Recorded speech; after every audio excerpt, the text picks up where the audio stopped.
नमस्कार. कसे आहात सर्व? मस्त आहात ना? मस्तच राहा. सर्वांना सर्वप्रथम श्री स्वामी समर्थ. तुम्हाला सर्वांना आजचा दिवस खूप छान आनंदाचा आणि आरोग्यदायी जाओ. छान सकाळी सकाळी नाश्त्याला असे हे चिले बनवले होते. म्हणजे आता निशियाचा टिफिन पण चालू होईल शाळेचा. अजून शाळा चालू नाही झाली आहे. पण तरी टिफिनसाठी ना मी सध्या हीच ट्रिक करणार आहे. कारण काय असतं, मुलांना आपण सकाळी पण चपाती भाजी देतो. मग पुन्हा घरी आल्यानंतर पण चपाती भाजीच असते. मग ते कंटाळतात खायला. मग त्यापेक्षा अशा प्रकारे जर वेगवेगळे थालीपीठ, चिला, डोसा म्हणजे त्याच्यामध्येच आपण काही ना काही मिक्स केलं. आता बघा प्रत्येक जे धान्य आहे म्हणजे ज्वारी म्हणा, नाचणी म्हणा, सगळ्याचे डोसे आता मस्त बनवता येतात वेगवेगळ्या पद्धतीने. त्यानंतर असे चिले वेगवेगळे बनवता येतात, थालीपीठं वेगवेगळे बनवता येतात. त्यामध्ये तुम्ही मुलं जी भाज्या खात नाहीत त्या भाज्या आपण त्याच्यामध्ये घालू शकतो. दुधीपासून तुम्ही थालीपीठ बनवू शकता, पालक घालू शकता, मेथी घालू शकता, गाजर आहे, बीटरूट आहे. म्हणजे जितक्या काही भाज्या तुम्हाला घालायच्या त्या भाज्या तुम्ही वेगवेगळ्या रोज चेंज करून वेगवेगळ्या प्रकारचे थालीपीठ, चिले, डोसे, कधी मग वेगळं थोडंसं काहीतरी असं करून आपला आठवड्याभराचा जो डब्याचा स्टॉक आहे ना तो बरोबर कंप्लीट होऊन जातो आणि मुलांच्या पोटात एकंदर काहीतरी हेल्दीही जातं. आणि हेच जे टिफिनला बनवलं जातं तर तेच आपण नाश्त्यासाठी वापरू शकतो. आणि त्यानंतर दुपारच्या जेवणासाठी मी आज छान अशी सांडग्यांची भाजी बनवते. तर हे जे सांडगे आहेत ना ते हे मुगाचे सांडगे आहेत आणि इतके मस्त आहेत ना, म्हणजे नुसते सुके खायला पण छान टेस्टी लागत आहेत. तर हे पावसाळ्याच्या भाज्या आहेत खरं तर, पण अजून पावसाचा तर काही पत्ता नाही. पण असो, थोडंसं म्हटलं बनवून तरी बघू, टेस्ट करून बघू की कशी बनते. तर म्हणून मागच्या वेळी तुम्ही सांगितलं होतं की सांडगे नेहमी थोडेसे असे तेलात भाजून घे, तर म्हणून पहिले तेलात भाजून घेतले. त्यानंतर फक्त जो कांदा, टोमॅटो, कोथिंबीर, थोडीशी अद्रक लसूण पेस्ट वगैरे एवढंच टाकलं मी आणि भाजी फोडणीला दिली. आणि खरं सांगू की इतके मस्त शिजले ना हे सांडगे. अगदी पटकन काहीच वेळ लागला नाही त्यांना शिजायला. आणि त्याच्यासोबत आता सध्या माझा जो फोकस आहे ना तो संपूर्ण असा भाकरीकडे कन्व्हर्ट झालेला आहे. आणि खरंच सांगू तुम्हाला की भाकरी मला चपातीपेक्षा पण बनवायला पण आणि खायला पण दोन्ही गोष्टीसाठी अशा परफेक्ट वाटतात. सध्या ही मी ज्वारीची भाकरी बनवते. थोडंसं थंड वातावरण आलं की आपण थोडंसं बाजरी मिक्स करायची त्याच्यामध्ये. पण ज्वारीची भाकरी ना मला पचायला खूप डायजेस्ट व्हायला एकदम सोपी पडली. कारण कधी तांदळाची भाकरी खाल्ली ना की मला डायजेशनला प्रॉब्लेम व्हायचा. बाजरीची भाकरी खाल्ली तरी मला गरम पडायची. तर म्हणून मी भाकरी खाणं इतकं म्हणजे प्रिफर करत नव्हती. पण आता जेव्हापासून मी ज्वारीची भाकरी चालू केले ना, तिथपासून मला हलकं-हलकं पण वाटायला लागलं. वजन पण थोडंसं, ज्यांना वजनाचा प्रॉब्लेम आहे, ज्यांना वेट लॉस करायचं आहे, त्यांना मी सांगेन की तुम्ही ज्वारीचीच भाकरी खा. खूप फरक पडतो. अगदी इझिली डायजेस्ट होते आणि पोट पण आपलं भरपूर वेळ ही फिल करते. तर भाकरी पहिले मला खरंच भाकरी बनवता येत नव्हती. पण तुम्हाला सांगू, कुठलीही गोष्ट तुम्ही शिकायला घेतलात ना, म्हणजे शिकण्याचा प्रयत्न केलात ना, तर नक्कीच ती गोष्ट येते. सुरुवातीला मला पोळ्याही येत नव्हत्या, भाकरी तर अजिबातच जमत नव्हती. पण आता करून ती आता भाकरी वगैरे असं सगळं छान यायला लागलं आहे. आणि सांडग्यांची भाजी बघा कसली मस्त, जशी शेवभाजी बनते ना तशी सेम शेवभाजीसारखी लागत होती. एकदम टेस्टी लागत होती आणि भाकरीसोबत तर एक नंबर लागत होती. तर आता पावसाळ्याच्या आधी ना तर असे सांडगे वगैरे हे स्टोअर करून ठेवा. कारण पावसाळ्यामध्ये ना भाज्या सगळ्या ओलसर येतात आणि मग अशा वेळेला काय भाजी करायची हा खूप मोठा प्रश्न आपल्याकडे राहतो. तर आता पहिले भाकऱ्या पटापट करून घेते. आता ह्यांना सध्या टिफिनसाठी पण मी भाकरीच देते. त्यांना आवडायला लागलं आहे स्वतःहून. ते मला स्वतःहूनच सांगतात की मला तू चपाती नको देऊ, त्यापेक्षा तू मला भाकरीच दे. आणि तुम्हाला सांगू पोळीचा काय प्रॉब्लेम असतो. पोळी आहे ना, पोळीमध्ये ग्लुटेन असतं आणि थोड्या प्रमाणात साखरसुद्धा असते. तर त्याच्यामुळे तुम्ही बघा, 2 पोळ्यांपेक्षा तुम्ही एखादी जास्त पोळी खाल्लीत ना, की लगेच तुम्हाला पोट अगदी असं गच्च भरल्यासारखं वाटतं. तसं भाकरीच्या बाबतीत होत नाही. आता इथे तुम्ही म्हणाल की हाताचे काय इशारे करते? तर मी दाखवत होती की भाकरी कशाप्रकारे थापायची. सुरुवातीला अशी जे पुढचे बोटं असतात ना, त्यांनी फक्त भाकरी थापायची अगदी हलक्या हाताने. त्यानंतर मधला जो आपला असतो मधला हात, त्याच्याने थोडंसं प्रेशर करायचं. तर अशा प्रकारे तुम्ही एकदा थापायला किंवा एकदा बनवायला सुरुवात केलीत ना, तुम्हाला एकदम इझिली भाकरी येऊन जाते. चपातीपेक्षा पण मी तुम्हाला सांगते की भाकरी अगदी सोपी आहे. तर भाकरी खात चला. खरंच की जे आधीचे जे लोकं आहेत ते त्यांची हाडं का मजबूत आहेत? कारण मी सांगते भाकरीमुळे. म्हणजे चपातीमध्ये जे नाही आहे ना, ते खरंच भाकरीमध्ये आहे. तर भाकरीमध्ये जे मिलेट्स आपण म्हणतो की वेगवेगळे ज्वारी, बाजरी, नाचणी ह्याच्यामध्ये खरंच खूप ताकद आहे. आणि ज्यांना पण हाडांचे वगैरे त्रास आहेत, तर त्यांनी भाकरी खायला सुरुवात करा. रात्रीच्या पण जेवणामध्ये भात कमी खा आणि भाकरी जास्त खा. आमच्याकडे मी पहिले तुम्हाला म्हटलं की ह्यांना सगळ्यांना फक्त भातच आवडतो दोघांनाही. म्हणजे खिचडी भात बनव किंवा डाळ भात बनव किंवा आमटी भात बनव असंच त्यांचं असतं. तर म्हणून मी सध्या भाकरीवरती जोर वाढवला आहे. म्हणजे संध्याकाळचं सुद्धा कधी-कधी भाकरीच करते. म्हणजे भाकरी आणि थोडंसंच भात लावते. म्हणजे भाकरी खाल्ल्यानंतर कसं भाताची एवढी भूक राहत नाही. मग त्याच्यामुळे बऱ्यापैकी भाकरी खाल्ली जाते. आणि ज्वारीची भाकरी मी तुम्हाला सांगू वजन कमी करायला मदत करते. तुम्हाला खूप सारी एनर्जी देते. हृदयासाठी आपल्या खूप चांगली आहे. म्हणजे आपलं कोलेस्ट्रॉल जे आहे ते नियंत्रणात ठेवतं.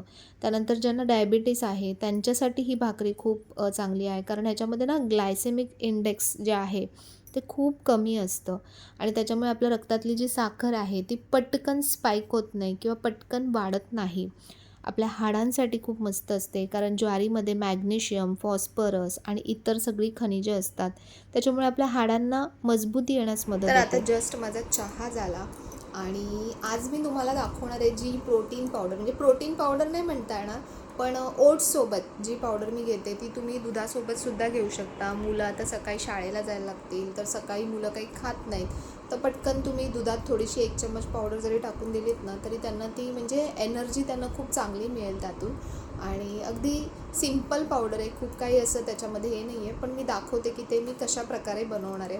वातावरण तर बाहेर पूर्ण असं थोडंसं पावसासारखं झालं आहे, पण पाऊस काही पडत नाही आहे.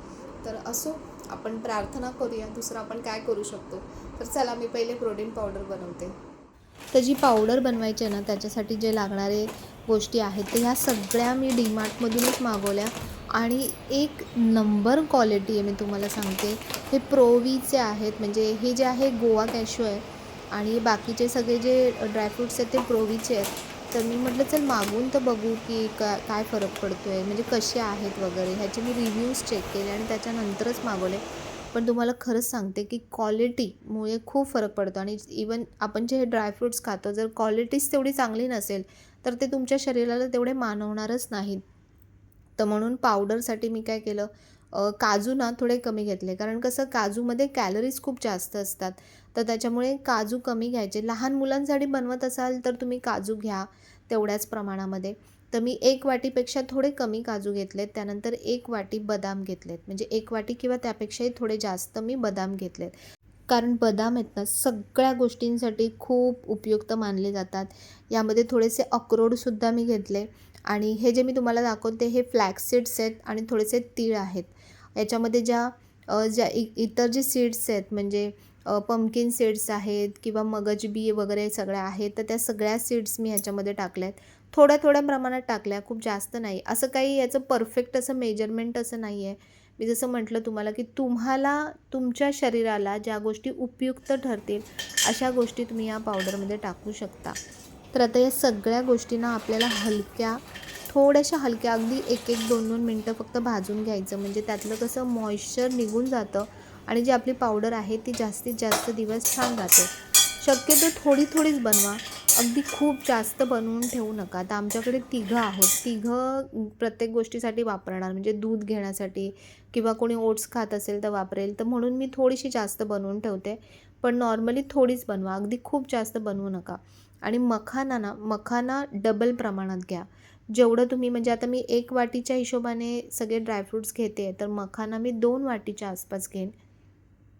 मखाना पण आपल्या ओव्हरऑल हेल्थसाठी बऱ्याच गोष्टींसाठी खूप फायदेशीर असतो.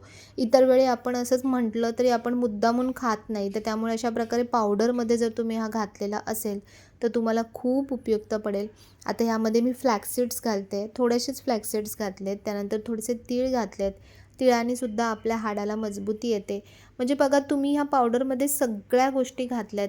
कुठल्याही बाहेरच्या म्हणजे विकतच्या प्रोटीन पावडरमध्ये तुम्हाला पण इतक्या सगळ्या गोष्टी मिळणार नाहीत. त्यामध्ये बरेचसे स्वीटनर्स वापरले जातात, साखर वापरली जाते किंवा बरेच काही काही आर्टिफिशियल गोष्टी पण वापरल्या जातात. त्यापेक्षा असं घरच्या घरी आपण अशी पावडर बनवून ठेवली ना, तर घरातल्या प्रत्येकाच्या तब्येतीसाठी मी म्हणेन ही खूप फायदेमंद पावडर पडेल. आता या सगळ्या गोष्टी ना थोड्या-थोड्या छान म्हणजे व्यवस्थित थंड होऊ द्यायच्या. गरम-गरम बारीक करू नका, नाहीतर मग त्याच्यातून कधी-कधी तेल निघतं किंवा ओलसरपणा होतो त्याचा. तर म्हणून थोडं-थोडं एक 2-3 बॅचमध्ये हे आपल्याला छानपैकी मस्त असं बारीक करून घ्यायचं आहे. जर तुम्हाला असं भरडसारखं हवं असेल, तर भरडसारखं सुद्धा ठेवू शकता. मी शक्यतो पावडर करते, कारण मग कसं दुधामध्ये पण छान मिक्स होते आणि जे तुम्ही ओट्स वगैरे खाल, तर ओट्ससोबतसुद्धा ती मस्त अशी मिळून येते आणि त्यामुळे ओट्सची चव जी आहे ना, ती अगदी अशी खिरीसारखी लागते. तर मी सध्या या मोठ्या कढईमध्ये घेतलं. त्यानंतर लास्टची जी बॅच होती ना, त्याच्यामध्ये मग मी घातलं आहे वेलची आणि जायफळची पूड घातली आहे. म्हणजे त्याला एक छान फ्लेवर आणि छान टेस्ट येते आणखीन. तसंच त्यामध्ये मी केसरसुद्धा घातले थोडेसे, की ज्यामुळे त्याला छान असा एक वेगळाच कलर येतो मस्त आणि टेस्ट पण त्याची खूप छान वाढते. तर ह्याच्यामध्ये कुठलीही साखर किंवा कुठलंही गोड काहीही मी वापरलेलं नाही आहे. पण तरीही ह्याची टेस्ट खूप छान लागते. जर लहान मुलांना देत असाल, त्यांना नुसतंच समजा ते नसेल खायला होत, तर तुम्ही थोडीशी साखर जेव्हा दूध गरम करता किंवा काय, तर तेव्हा थोडीशी अगदी 3-4 दाणे साखर त्याच्यामध्ये घाला. आणि मोठ्यांनी तर मी म्हणेन असंचही घेतलं तरी खूप बेस्ट आहे हे. तर बघा पावडर किती झाली भरपूर मस्त. तर ही जी मोठी बरणी आहे, ही बरणी आहे ना मी Blinkitवरून मागवल्या होत्या. 2 बरण्यांचा सेट होता हा. तर जमलं तर त्याची मी लिंक देईन, पण मग ते तुम्हाला उपयोगी पडेल की नाही मला माहिती नाही. म्हणजे त्याचं येतं की नाही ते लिंकवर ओपन होतं की नाही ते मला माहीत नाही. पण तरी असेल तर मी देईन. आणि दुसरी एक बॉटल आहे जी आधीपासून माझी होती बॉटल छोटी, तर ती पण बॉटल मी भरून ठेवली. तर आता हे दोन्ही बॉटल भरून ठेवल्या आणि अशा प्रकारे खूप मस्त अशी छान हेल्दी पावडर माझी तयार झालेली आहे. तर मी कशी वापरते ती पण मी तुम्हाला दाखवते. थोडंसं 1 कप मी टोपात पाणी पहिले गरम करते. त्यानंतर ओट्स त्यामध्ये घालते. ओट्स घेताना पण तुम्ही शक्यतो स्टील कट ओट्स किंवा रोल्ड ओट्स घ्या. तर स्टील कट्स ओट्सपेक्षा मी सांगेन जे रोल्ड ओट्स असतात ना ते घ्या. इन्स्टंट ओट्स घेऊ नका. आता मी हे मागवताना सुरुवातीला क्वॅकर इन्स्टंट ओट्स असतात तेच मागवले होते. पण आता मला आणखीन चांगल्या प्रकारे कळले, की त्यापेक्षा जे रोल्ड ओट्स असतात ना, ते जास्त फायदेशीर असतात. तर म्हणून ते घ्या. त्यानंतर जी आपण पावडर बनवली आहे, ती 1 चम्मच पावडर त्याच्यामध्ये घालायची फक्त आणि तुम्ही टेक्स्चर बघाल, की ह्याला थोडा वेळ ना मस्त 1 मिनिटं याला फक्त असं उकळी येऊ द्यायची आणि टेक्स्चर आहे ना, अगदी खिरीसारखं होतं. म्हणजे पेस्टसारखं अजिबात लागणार. ह्याच्यामध्ये मी दूधसुद्धा घातलं नाही. ज्यांना दूध चांगल्या प्रकारे डायजेस्ट होतं, तर त्यांनी दूध घाला. आणखीन म्हणतात ना, सोने पे सुहागा असं तुमचं म्हणजे सकाळचा नाश्ता जो आहे ना, तर तो एकदम भारी होईल तुमचा. हलका पण आणि तितकाच हेल्दी पण तितकाच रिच असा हा तुमचा नाश्ता तयार होतो आहे. ह्याच्यामध्ये तुम्ही आणखीन बऱ्याचशा गोष्टी क्लब करू शकता. पण मला तरी म्हणजे असंच हे खायला आवडतं. यामध्ये कुठलीही साखर किंवा काही मला यामध्ये घालायला आवडत नाही. असंच खूप छान लागतं आणि सगळ्याच हेल्दी गोष्टी टेस्टीच असल्या पाहिजे असं गरजेचं नसतं. तर म्हणून अशा प्रकारे सकाळी ज्यांना वेळ नसतो, ऑफिसला जायची घाई असते, तर तुम्ही इन्स्टंट असं हा जो रोजचा हेल्दी ब्रेकफास्ट तुम्ही बनवू शकता. तर अशी पावडर बनवून ठेवली. आता बरेच दिवस बघायला नको. ही पावडर आपण खूप वेगवेगळ्या प्रकारे घेऊ शकतो. बघा तुम्ही ओट्स जे खाता, तर प्लेन ओट्स खाण्यापेक्षा ओट्समध्ये तुम्ही मिक्स केली ना, एकदम खिरीसारखं लागतात ओट्स, मस्त लागतात. आणि दुसरं म्हणजे की तुम्ही दुधात मिक्स करून घेऊ शकता. सकाळी मुलांना दुधात देऊ शकता, रात्री झोपताना देऊ शकता. त्याच्यानंतर आपण जर काही गोड पदार्थ बनवला, त्याच्यामध्ये आपण वापरू शकतो. खूप मल्टिपल यूज आहे त्याचे. आणि स्पेशली मी सांगेन की ह्याच्यात आपण साखर वगैरे काहीच ॲड केलेली नाही आहे. पण तुम्हाला म्हणजे डायबिटीज वगैरे आता ज्यांचं 50+ एज असेल, तर त्यांनी त्याच्यानुसार काही गोष्टी कमी जास्त करायच्या. त्याचं असं काही मेजरमेंट नाही आहे की ही गोष्ट ह्याच्यामध्ये एवढीच घेतली पाहिजे. तुम्हाला काय गरजेचं आहे तुमच्या शरीरासाठी, त्याच्या हिशोबाने तुम्ही त्याच्यामध्ये ते ॲड करा. दुसरी गोष्ट की बघा आपण देवाचं तर करतोच, देवाच्या सगळ्या गोष्टी आपण मनापासून करतो. पण सगळ्यात पहिलं की आपली हेल्थ, आपलं शरीर हे जर तंदुरुस्त असेल, व्यवस्थित असेल, तर आपलं मन पण स्थिर राहतं. आणि जर आतून तुमची तब्येतच व्यवस्थित नसेल ना, सारखी कुरबुर सुरू असेल ना, तर तुम्ही जी पूजा करतात ना, त्यात तुमचं लक्षच लागणार नाही. तर म्हणून मी तुम्हाला सारखं या हेल्थ रिलेटेड ज्या गोष्टी आहेत ना, कारण मी स्वतः काही गोष्टी फेस करते, त्याच्यामुळे मला त्याच्यातून काहीतरी समजतं आहे, मी शिकते आणि मग त्याच्यात मी कसं ओव्हरकम करू किंवा मी कसं याच्यातून बाहेर निघू, हे जे प्रयत्न मी करत असते. तर म्हणून मी तुम्हालासुद्धा शेअर करते की आणि स्पेशली लेडीजला सांगते, कारण लेडीज ना खूप दुर्लक्ष करतात. म्हणजे जी छोट्या गोष्टी असतात ना, त्याचं नंतर कधी मोठ्या आजारामध्ये रूपांतर होतं हे समजत नाही. तर म्हणून आपण आपले रेग्युलर चेकअप्स म्हणजे ब्लड चेकअप्स जे असतात ते रेग्युलर केले पाहिजेत. काही ज्या टेस्ट असतात त्या रेग्युलर केल्या पाहिजेत. तेव्हापुरतं आपल्याला असं वाटतं की आपण काय म्हणून पैसे खर्च करायचे, पण ते थोडेसे पैसे जे आपण खर्च करतो आणि तिथे जर दुर्लक्ष केलं तर त्याचं मोठ्या खर्चामध्ये रूपांतर होऊ शकतं. तर म्हणून म्हणतात ना की always prevention is better than cure. तर म्हणून स्वतःची काळजी घ्या, आपलं आरोग्य छान ठेवा, ज्यामुळे आपलं मन पण छान राहील आणि आपली पूजा आपण जी पण काही करतो आहे ती देवापर्यंत छान पोचेल. तर असा आजचा व्हिडिओ होता. आवडला असेल तर नेहमीप्रमाणे व्हिडिओला लाईक, शेअर, सबस्क्राईब नक्की करा. पुन्हा भेटूया अशा छानशा व्हिडिओमध्ये. तोपर्यंत सर्वांना बाय आणि सर्वांना श्री स्वामी समर्थ.